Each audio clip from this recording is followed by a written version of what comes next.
ہم نے 26 آیات پڑھ لی تھیں سورۃ بنی اسرائیل کی تیسرے رکوع میں سے، اور اب ہم آگے بڑھ رہے ہیں، بلکہ 27ویں پڑھ لی تھی کہ ان المبذرین کانوا اخوان الشیاطین وکان الشیطان لربہ کفورا۔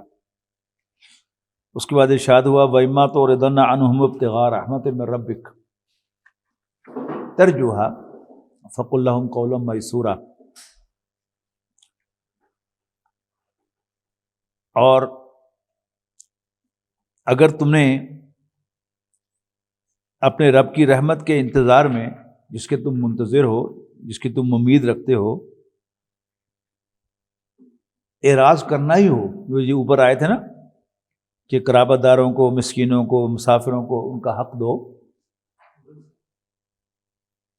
سورۃ بنی اسرائیل کا تیسرا رکوع ہم پڑھ رہے تھے نا، تیسرا اور چوتھا رکوع، اس کی آیت نمبر 27 میرے سامنے ہے، بلکہ 28، کہ اگر تمہیں، اصل میں ہوتا کیا ہے کہ جب اپنے قرابت داروں کو اور غرباء و مساکین کو آپ مستقل ان کی کوئی ہیلپ کرتے ہیں تو وہ ایک امید لگا کے بیٹھ جاتے ہیں کہ آپ ان کی ہیلپ کرتے ہی رہیں گے، اس امید سے آپ کے پاس آتے ہیں کہ آپ سے آ کر وہ اپنی حاجت بیان کریں گے اور آپ انہیں out of the way help فراہم کریں گے۔ لیکن سم ٹائمز یہ ہوتا ہے کہ انسانوں کے معاشی حالات میں اپس اینڈ ڈاؤنز آتے رہتے ہیں۔ سم ٹائمز ایسی کیفیت ہوتی ہے کہ کوئی حاجت مند آپ کے پاس آتا ہے اس امید سے کہ آپ اس کی کوئی ہیلپ کریں گے، لیکن آپ کے پاس اس وقت کوئی ریسورسز نہیں ہوتے، آپ بھی ذرا برے حالات میں ہوتے ہیں، تو اٹس ویری لائکلی کہ آپ ٹیمپر لوز کریں گے کہ خود میرے گھر میں کچھ نہیں ہے تو میرے پاس مانگنے کے لیے آ گئے۔ اور دوسرا فیکٹر یہ ہے کہ جب کوئی سوال کرنے والا، کوئی حاجت مند آپ کے پاس آتا ہے، آپ اسے کہتے ہیں کہ بھائی I am sorry I can't help you, وہ سم ٹائمز یہ ایزیوم کرتا ہے کہ آپ کے پاس ہے، آپ دے نہیں رہے، اور پھر وہ اصرار کرتا ہے کہ جی آپ ضرور دیں، پلیز، آپ سے پاؤں پڑتا ہے، اب اس پر انسان کو غصہ آنے کا اندیشہ ہوتا ہے۔ تو اس میں کیا ہے کہ فَقُل لَّهُمْ قَوْلًا مَّيْسُورًا، ایسی حالت میں بھی ان سے نرم بات کرو، یعنی کسی حاجت مند سے، کسی سوالی سے ٹیمپر لوز کرنا، اس کی ہرگز اجازت نہیں ہے۔ یہ مضمون ہم پہلے بھی پڑھ چکے ہیں سورہ مومنون کی ابتدائی آیات میں اور سورہ معارج کی آیات 19 تا 35 میں، آیات 19 تا 35 سورہ معارج میں یہ مضمون آیا ہے کہ وفی اموالہم حق معلوم للسائل والمحروم، ان کے مالوں میں ایک متعین حق ہوتا ہے، مانگنے والے کے لیے بھی اور محروم کے لیے بھی، ہیو ناٹ کے لیے بھی۔ اب وہ جو مانگنے والے ہیں یا آپ جن کی کوئی ہیلپ کرتے ہیں وہ نارملی تو نہیں مانگتے، نارملی آپ مانگتے نہیں، آپ خود ان کو دیتے ہیں، لیکن جن کو آپ دیتے ہیں وہ ایک امید وابستہ کر لیتے ہیں آپ سے کہ آپ ان کی ہیلپ کریں گے کیونکہ حالات اچھے نہیں ہیں، ان کا کوئی اچانک مکان کا کرایہ نہیں دینا ہے انہوں نے، آپ کے پاس پیسے نہیں ہیں، وہ اس امید سے آپ کے پاس آتے ہیں کہ آپ ان کی ہیلپ کریں گے، یا بجلی کا بل دینا ہے، یا کوئی اور جو مختلف قسم کی انسان کی ضروریات ہوتی ہیں، بچے کی فیس دینی ہے، تو وہ اس میں عام طور پر آتے ہیں اس امید سے کہ آپ ان کی مدد کریں گے، لیکن آپ اس پوزیشن میں نہیں ہوتے کہ آپ ان کی مدد کریں، تو شیطان جو ہے وہ آپ کو پرومپٹ کرے گا کہ آپ ان کی بے عزتی کریں، ان کے ساتھ سختی سے پیش آئیں، لیکن ایسا کرنے کی اجازت نہیں ہے۔ یہ بات تو بالکل آخری صورتوں میں سے سورۃ المعون کے اندر بھی کہی گئی ہے کہ ارأیت الذی یکذب بالدین فذلک الذی یدعو الیتیم، کہ یتیم کو دھکے دیتا ہے، ولا یحض علی طعام المسکین فویل للمصلین الذین هم عن صلاتهم ساہون۔ تو مالی معاملات میں یہ بات بنیادی طور پر انڈرسٹینڈ کرنے کی ہے کہ مجھے جو بھی ملا ہے، جسم و جان، صحت و تندرستی اور مال، اولاد، یہ سب کچھ کیا ہیں؟ یہ اللہ تعالیٰ کی نعمتیں ہیں، اس کے احسانات ہیں، میرا حق نہیں تھا، میرا تو یہ بھی حق نہیں تھا کہ اللہ تعالیٰ مجھے وجود بخشتا. پھر اللہ تعالیٰ نے مجھے ایک وجود بخشا. اس کی عنایت ہے کہ اس نے مجھے کیڑا مکوڑا نہیں بنایا. اس کی عنایت ہے کہ اس نے مجھے بچھو یا سانپ نہیں بنایا. اس کی عنایت ہے کہ اس نے مجھے بھیڑ بکری نہیں بنایا. اس کی عنایت و مہربانی ہے کہ اس نے مجھے کوئی بندر نہیں بنایا، انسان بنایا ہے. پھر اسی کا احسان ہے کہ اس نے مجھے صحیح سلامت پیدا کیا ہے. میرے ہاتھ بھی سلامت ہے، میری آنکھیں بھی سلامت ہیں، میرے کان بھی سلامت ہیں، میری زبان بھی سلامت ہے. یہ سب کیا؟ یہ سب میرا حق نہیں تھا. اگر میرا حق نہیں تھا تو یہ کیا ہے؟ اللہ تعالیٰ کی عنایات ہے. اور ہمارے دانشور جو ہیں وہ اپنے افسانوں میں اور تحریروں میں اور بعض اشعار میں ایسا امپریشن دینے کی کوشش کرتے ہیں کہ معاذ اللہ، اللہ تعالیٰ ظالم ہے کہ اس نے کسی کو آنکھیں نہیں دی. بڑا ظالم ہے معاذ اللہ کہ اس نے کسی کو بہرا پیدا کیا، گونگا پیدا کیا، اپاہج پیدا کیا، لاغر پیدا کیا. یہ کوئی چیز بھی انسان کا حق نہیں ہے. اصل میں مجھے اللہ تعالیٰ نے یہ سب چیزیں عطا کی ہیں out of his favour, out of his grace. تو مجھ پر عنایت ہے، لیکن جس کو نہیں دی اس کا حق نہیں ہے. تو جب انسان اس بات کو تسلیم کرے گا تو پھر انسان کا جو ایٹیچیوڈ ہے ان لوگوں کے پاس جو کسی بھی پہلو سے محروم ہیں. مجھے آنکھیں دی ہیں، کوئی نابینا میرے سامنے آ سکتا ہے تو مجھے اس نابینا پر کوئی برتری حاصل نہیں ہے. مجھے اللہ نے کان دیے ہیں، زبان دی ہے، اور میرے سامنے کوئی بہرا گونگا آتا ہے تو مجھے اس پر کوئی برتری حاصل نہیں ہے. اسی طرح مجھے اللہ نے اچھی لیونگ دی ہے اور میرے سامنے کوئی تنگ دست آتا ہے جس کی لیونگ کا سٹینڈرڈ مجھ سے نیچے ہے، مجھے ہرگز یہ اجازت نہیں ہے کہ میں اس پر I should look down upon him. اجازت نہیں ہے. یہ سب اللہ تعالیٰ کی دین ہے. اگر میں مال کے سلسلے میں بھی سمجھوں گا کہ اللہ تعالیٰ نے مجھے مال دیا ہے کسی دوسرے کے مقابلے میں تو اس کی عنایت ہے. اور اس کا ایک الگ سٹیپ کیا ہے کہ اللہ تعالیٰ نے میرا امتحان لینے کے لیے اس کا مال بھی میرے مال میں شامل کر دیا ہے کہ میں اس کا ڈیو اسے دیتا ہوں کہ نہیں دیتا. تو اگر تمہیں انہیں مال دینے سے اوائڈ کرنا ہو، پہلو بچانا ہو، جبکہ تم بھی امید لگائے بیٹھے ہو اللہ تعالیٰ کی رحمت کی، اس وقت بھی فَقُلْ لَهُمْ قَوْلًا مَيْسُورًا، تو ان سے نرمی کے ساتھ بات کرو. وَلَا تَجْعَلْ يَدَكَ مَغْلُولَةً إِلَىٰ عُنُقِكَ. جب انسان کے پاس ذرا زیادہ سرپلس مال آ جاتا ہے تو دو امکانات اس کے اندر پیدا ہوتے ہیں. ایک یہ کہ وہ کنجوسی کا مظاہرہ کرے، دوسرا ہے کہ مال کو اڑانا شروع کر دے، جس کا پہلے ذکر آیا بلا تبذر تبذیرا، اور مال کو بیجا الللوں تللوں میں نہ اڑاؤ. اب اس کے لیے ایک آیت کے اندر اکٹھا کیا گیا ہے کہ بلا تجل یدک مغلولۃ. یہ محاورہ ہے عربی زبان کا کہ ہاتھ کا گردن کے ساتھ بندھا ہوا ہونا کہ وہ جیب میں جاتا ہی نہیں. یہ کیا ہے؟ کنجوسی کا ایکسپریشن ہے. اور ولا تبسطھا کل البسط، اس کو نہ ہی بالکل کھلا چھوڑ دو.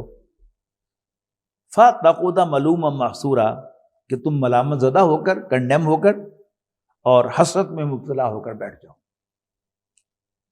اس کے بعد بڑا اہم مضمون یہاں پر آیا ہے. عام طور پر ہمارے ہاں محاورے بنے ہوئے ہیں کہ خدائی ونڈ انی ہوتی ہے، اللہ تعالیٰ کی جو تقسیم ہے وہ بلائنڈ ہے معاذ اللہ، اور محمدی ونڈ جو ہے وہ برابری کی بنیاد پر ہوتی ہے. نبی اکرم صلی اللہ علیہ وسلم برابر بانٹتے ہیں، اللہ تعالیٰ جو ہے وہ ان ایون تقسیم کرتا ہے. اور یہ بالکل مطابق واقعہ ہے کہ اللہ تعالیٰ جسے چاہتا ہے اسے گولڈن سپون سے کھلاتا ہے. سلور سپون تو بہت دور کی بات ہے. اور جسے چاہتا ہے اس کو ایک ایک لقمے کا محتاج کر دیتا ہے.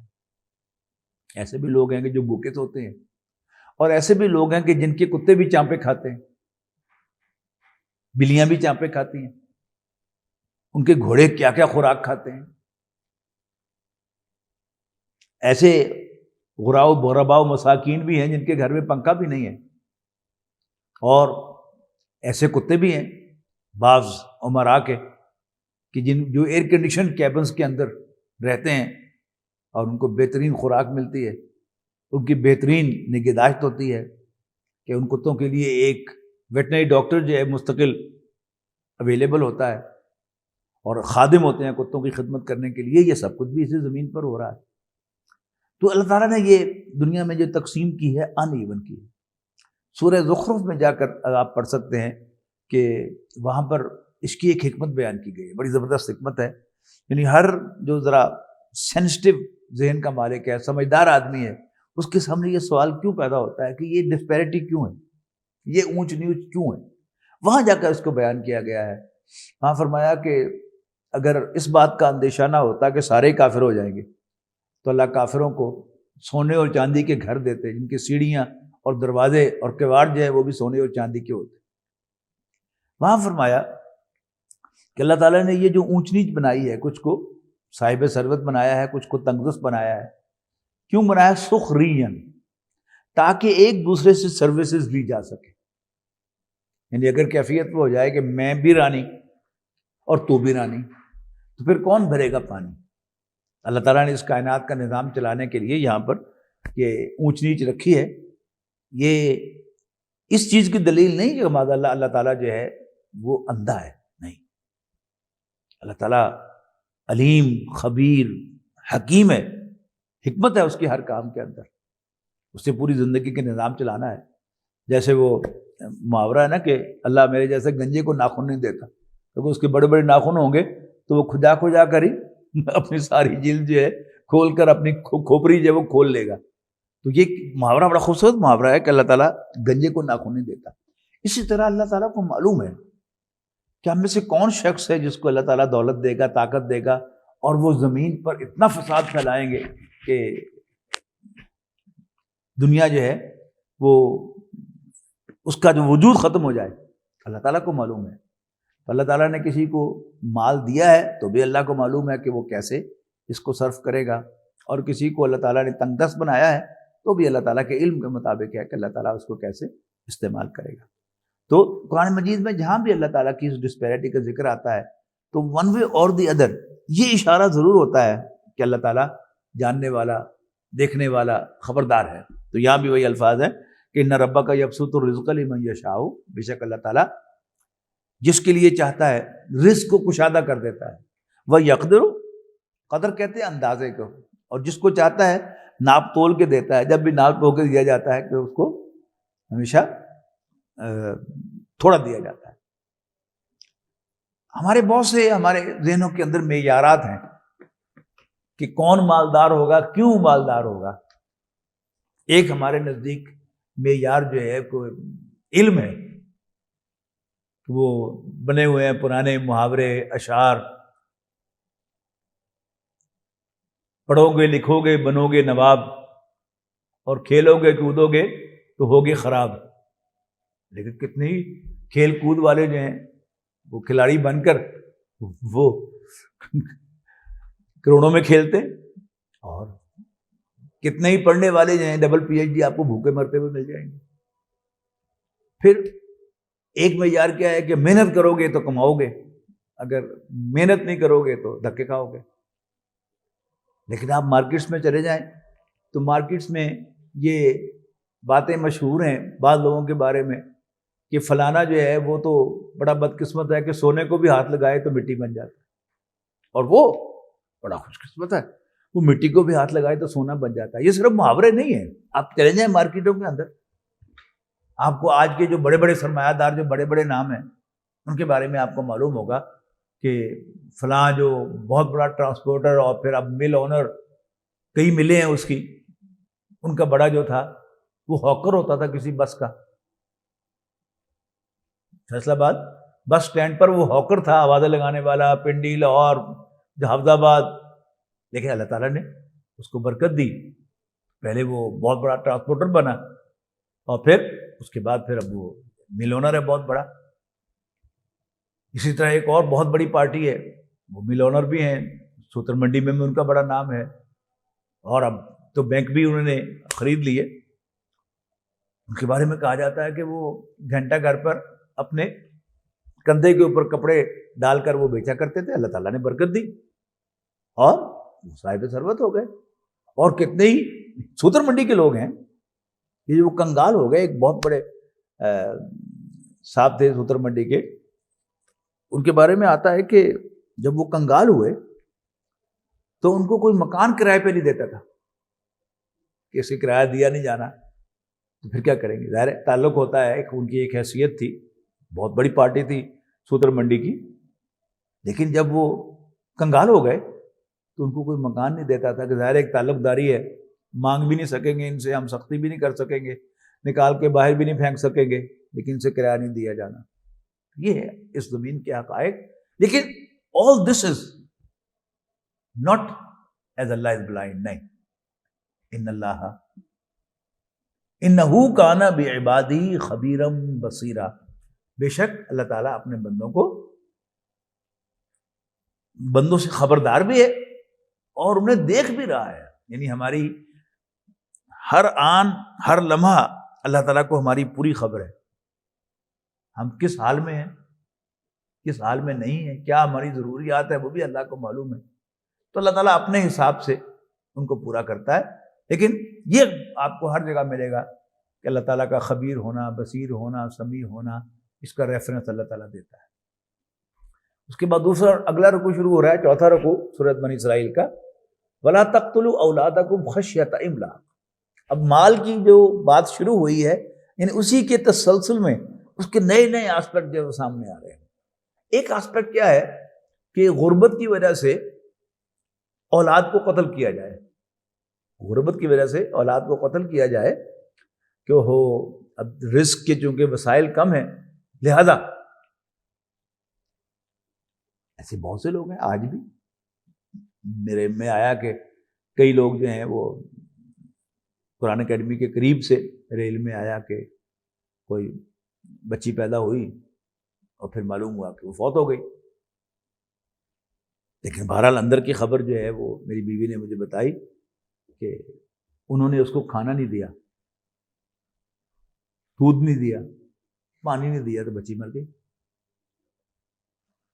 تو ایسی حرکتیں پہلے بھی تھی، اب بھی ہیں، اور مختلف ہیل و بہانوں سے، یعنی یہ سمجھ کر کہ ہمارے پاس وسائل نہیں ہیں تو ہم بچے کیسے پالیں گے.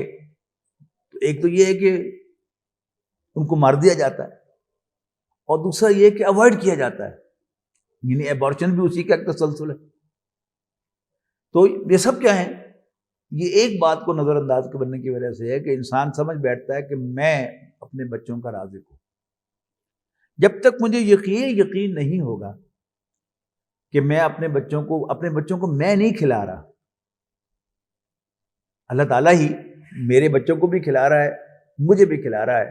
اور یہ بھی بڑی اہم حقیقت ہے جس کو قرآن مجید آف اینڈ آن بیان کرتا رہتا ہے. یہاں بھی اسی بات کا ذکر ہو رہا ہے، وَلَا تَقْتُلُوا أَوْلَادَكُمْ خَشْيَةَ إِمْلَاقٍ. اور مفلسی کے ڈر سے، ناداری کے ڈر سے، بھوک کے ڈر سے اپنی اولاد کو قتل نہ کرو،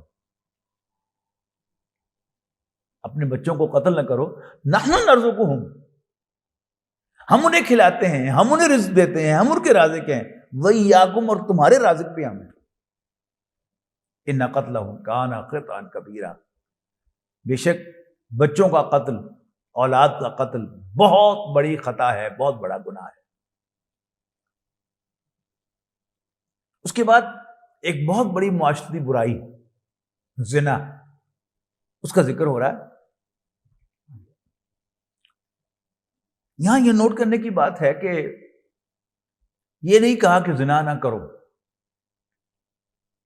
اس لیے کہ زنا ایک ایسا عمل ہے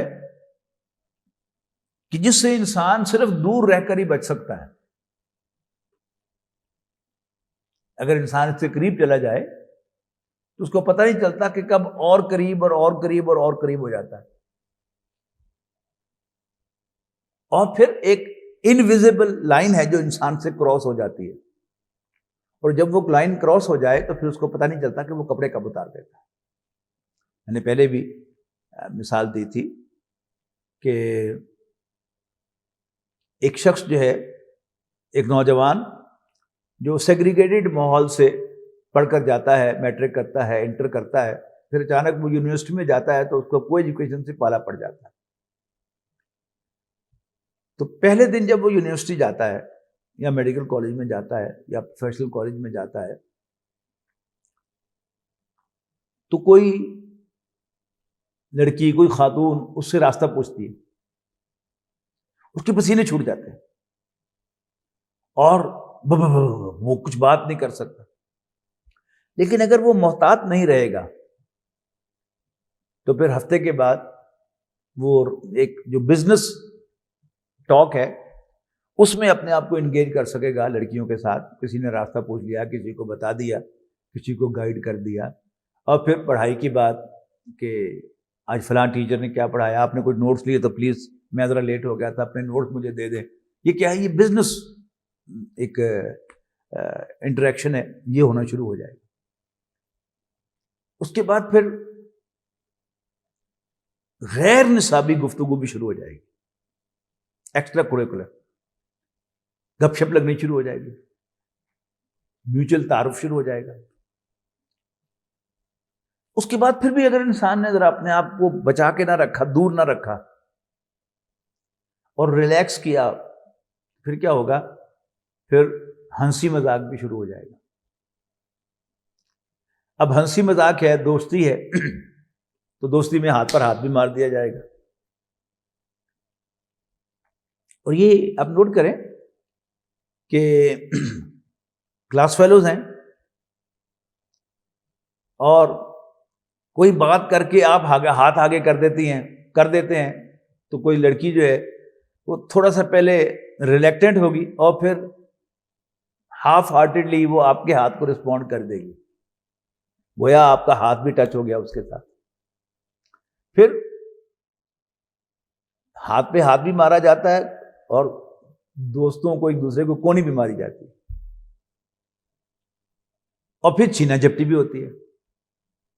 مطلب یہ آج ہمارا موبائل فون کا زمانہ ہے، تب کوئی لڑکی جو ہے وہ یوں کر کے موبائل دیکھ رہی ہے اور وہاں موبائل دیکھتے ہوئے آپ سے کوئی بات کہتی ہے، تو جیسے دوستوں کے ساتھ ہوتا ہے کہ آپ اسے موبائل چھینتے ہیں اور وہ ریزسٹ کرتی ہے تو پھر گتھم گتھا ہو جاتے ہیں دوست. تو بالکل اسی طرح لڑکا اور لڑکی بھی امکان ہے کہ گتھم گتھا ہو جائیں گے. اور جب گتھم گتھا انسان ہوتا ہے تو پھر پورا کا پورا جسم جو ہے وہ بہرحال ایک دوسرے کے کانٹیکٹ میں آتا ہے اور جو سینسٹیو حصے ہیں ان کو بھی ٹچ ہو جاتا ہے اور پھر انسان اپنے بس میں نہیں رہتا. اور وہ لائن جو میں نے عرض کیا وہ کراس ہو جاتی ہے، پھر انسان کو پتہ ہی نہیں چلتا.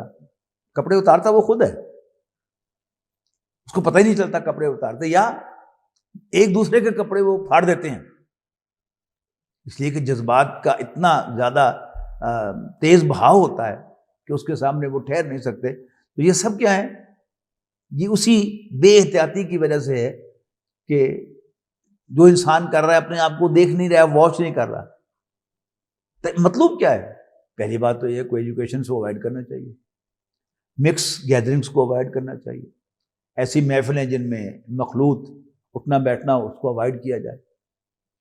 ایون اپنی کزنز کے پاس ہمیں علیحدہ نہیں جانا چاہیے، یہاں تک کہ وہ سارے محرم رشتے کہ جن کے ساتھ کسی بھی سٹیج پر شادی ہو سکتی ہے. کوئی بھی شادی شدہ عورت ہے تو جب تک وہ نکاح میں ہے شادی نہیں ہو سکتی. کل وہ بیوہ ہو جائے یا طلاق ہو جائے اس کی تو عدت پوری ہونے کے بعد she will free for you to marry her. تو ایسے تمام جو رشتے ہیں ان کے ساتھ یعنی تنہائی میں، تو ایسے گھروں میں جہاں کوئی خاتون، غیر محرم خاتون جو ہے وہ علیحدہ ہو، وہ آپ کی ہم عمر ہو، آپ سے چھوٹی ہو، آپ سے بڑی ہو، تو ان گھروں میں اکیلے جانے سے اوائڈ کرنا چاہیے. یہ سب کیا ہے؟ وہ قریب جانا ہے. کسی کو آپ بھائی کہہ کر بلائیں، بہن کہہ کر بلائیں، آنٹی کہہ کر بلائیں، بیٹا کہہ کر بلائیں، اس سے کوئی فرق واقع نہیں ہوتا. لیکن اصل میں جو ہمارے دین نے احتیاطیں دی ہیں، اگر ہم ان احتیاطوں کو ملحوظ رکھیں گے تو اللہ تعالیٰ ہماری عزت کی حفاظت کرے گا، ورنہ وی آر نو ویئر، ہماری کوئی حیثیت ہے وہ نہیں رہتی. تو قرآن مجید میں جہاں بھی بے حیائی کا تذکرہ آتا ہے تو اس میں ہمیشہ لا تقربوا کے الفاظ آتے ہیں، ولا تقربوا الفواحش ما ظہر منها وما بطن، بے حیائی کی باتوں کے قریب بھی نہ جاؤ، خواہ وہ کھلی ہو یا چھپی ہوئی ہو۔ تو یہاں کیا فرمایا؟ ولا تقربوا الزنا، زنا کے تو قریب بھی نہ جاؤ، انہ کان فاحشۃ، یقیناً وہ ایک بے حیائی کی بات ہے۔ فرمایا ولا تقربوا الزنا انہ کان فاحشۃ وساء سبیلا، زنا کے تو قریب بھی نہ جاؤ۔ جیسے سورۃ اعراف میں حضرت آدم اور حضرت حوا سے کہا گیا تھا کہ اس درخت کے قریب بھی نہ جانا، لیکن انہوں نے شیطان کے بہکاوے میں آ کر اس میں سے چکھ لیا۔ اصل وائلیشن کیا تھی؟ اللہ تعالیٰ کی انسٹرکشن کیا تھی کہ قریب بھی نہ جاؤ، لیکن انہوں نے چکھا اور سارے پہ نتائج ان کو بھگتنا پڑے۔ تو ولا تقربوا الزنا، زنا کے قریب بھی نہ جاؤ، انہ کان فاحشۃ وساء سبیلا، یقیناً وہ ایک بے حیائی کی بات ہے اور برا راستہ ہے۔ ولا تقتلوا النفس التي حرم اللہ الا بالحق، اور مت قتل کرو اس جان کو جس کے قتل کو اللہ نے حرام ٹھہرایا ہو، الا بالحق، مگر حق کی بنا پر۔ ومن قتل مظلوما، اور جو ظلم کی بنیاد پر قتل کیا گیا، فقد جعلنا لولیہ سلطانا، تو ہم نے اس کے ولی کے لیے ایک اتھارٹی مقرر کی ہے۔ فلا یسرف فی القتل، اسے بھی چاہیے کہ وہ قتل میں زیادتی نہ کرے، انہ کان منصورا، یقیناً وہ جو قاتل ہے اس کی بھی اللہ تعالیٰ مدد کرتا ہے کہ اس پر بھی کوئی زیادتی نہ ہو۔ یہ جو دو جرائم ہیں، زنا اور قتل، ان دونوں کو رومن لاء میں، جو آج مغرب کا دنیا میں رائج قانون ہے، اس میں اور اسلامی قانون میں ڈفرینٹ طریقے سے ٹریٹ کیا گیا ہے۔ اسلامی قانون کی روح سے زنا جو ہے یہ آفینس اگینسٹ اللہ یا آفینس اگینسٹ دا اسٹیٹ ہے، جبکہ قتل جو ہے یہ آفینس اگینسٹ دا پرسن ہے۔ لہذا اسلامی قانون کے مطابق زنا کو کوئی معاف نہیں کر سکتا، یعنی خواہ زنا باہمی رضامندی سے کیا گیا ہو یا بغیر کیا گیا ہو، دونوں صورتوں میں یہ جرم ہے اور اس کی سزا ہوگی۔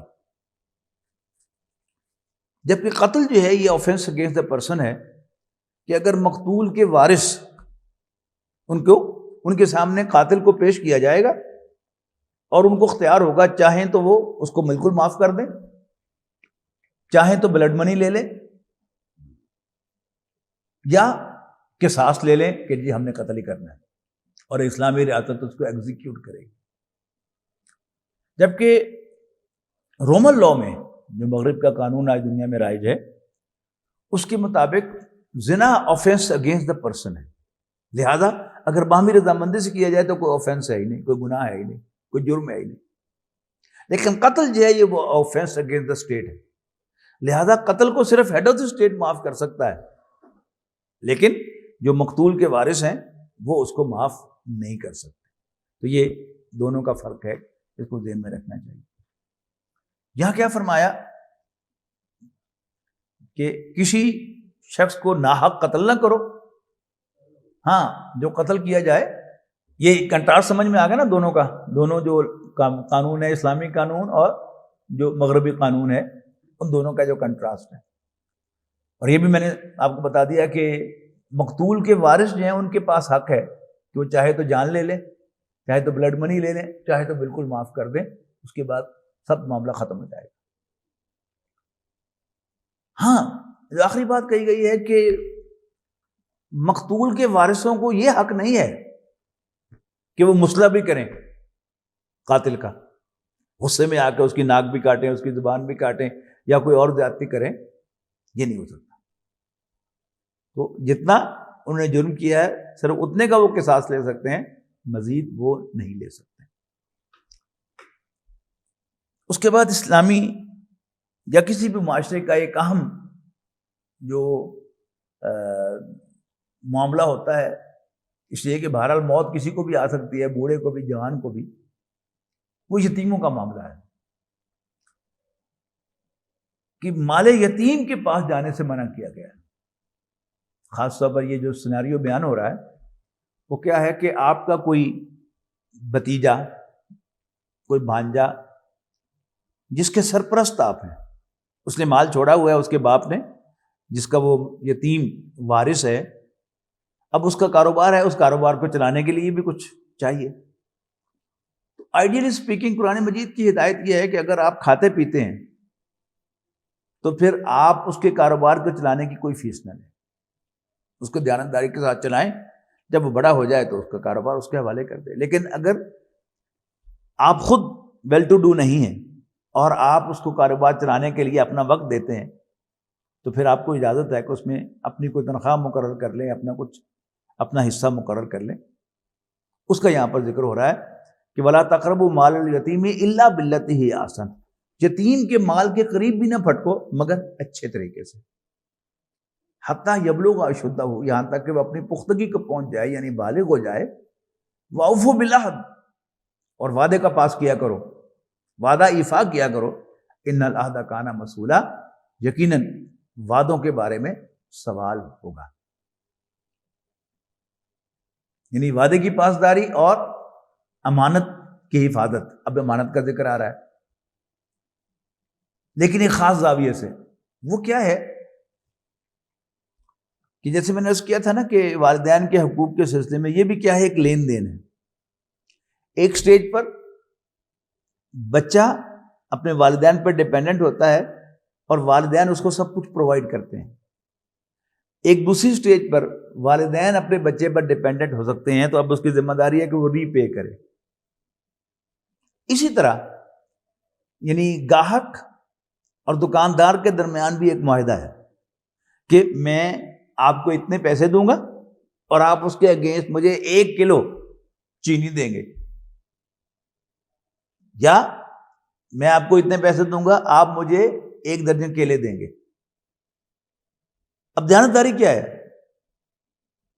کہ میں کلو ہی دوں آپ کو، اگر میں دکاندار ہوں آپ کو 950 یا 980 گرام نہ دوں، اس میں سے 20 گرام بھی کم نہ کروں، 1 گرام بھی کم نہ کروں. کپڑا خرید رہا ہوں تو میں میٹروں کے حساب سے طے کر کے آپ کو گزوں میں کپڑا نہ دوں، یا یوں کھینچ کے 1 میٹر پورا نہ کر دوں. تو ناپ تول میں کمی، اسی کی شکل ہے ملاوٹ. اصل کیا ہے کہ جو ریٹ طے ہوا ہے اس کے مطابق آپ پابند ہیں ایک سرٹن اماؤنٹ اس کو دینے کے، اور دکاندار پابند ہے ایک certain quantity with its quality آپ کو دینے کے. اگر وہ کوانٹٹی میں کمی کرے گا یا کوالٹی میں کمی کرے گا تو یہ کیا ہے، یہ بہت بڑا جرم ہے. تو فرمایا اوفو بالکیل، اوفوا الکیل اذا کلتم، اور جب بھی ناپو تو پورا ناپو، وزنوا بالقسطاس المستقیم، اور سیدھے ترازو کے ساتھ تولو. ذالک خیر و احسن تاویلا، یہ بہتر بھی ہے اور انجام کے اعتبار سے بھی یہی بہتر ہے. بارک اللہ لی ولکم فی القرآن العظیم ونفعنی وایاکم بالآیات والذکر الحکیم. بہت شکریہ.